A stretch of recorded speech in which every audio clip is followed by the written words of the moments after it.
आज हम लोग बनाएंगे कॉर्न वेजिटेबल सूप। इसके लिए लिया है मैंने ये 1 कटोरी स्वीट कॉर्न, एक छोटा सा गाजर जिसे बारीक काटा है, 4-5 इंच बारीक कटा हुआ ब्रोकली, 3 फूल, 1 इंच का टुकड़ा है अदरक का जिसे मैंने बारीक काटा है, और 4 कलियां हैं लहसुन की। साथ ही लेंगे 1 टेबलस्पून मक्खन, नमक स्वाद अनुसार और गोल मिर्च पाउडर। चलिए इसे बनाना शुरू।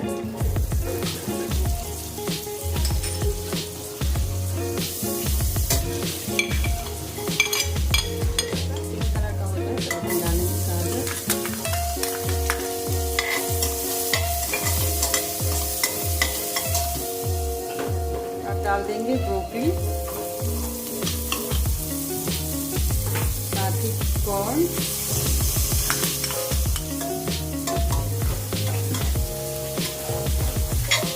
और इसको पकाएंगे मीडियम टॉप पे 2 मिनट के लिए। अब बारीक कटा हुआ बीन्स,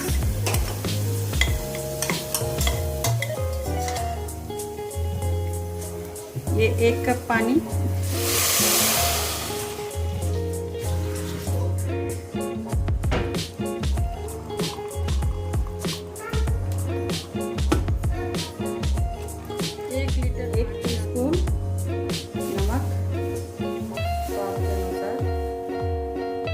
डालकर उसको अच्छे से मिला दें,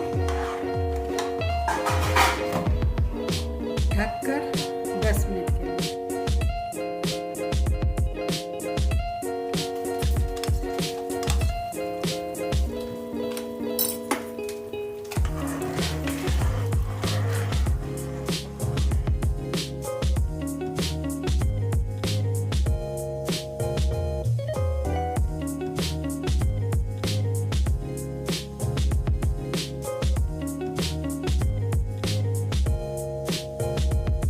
Ready to serve.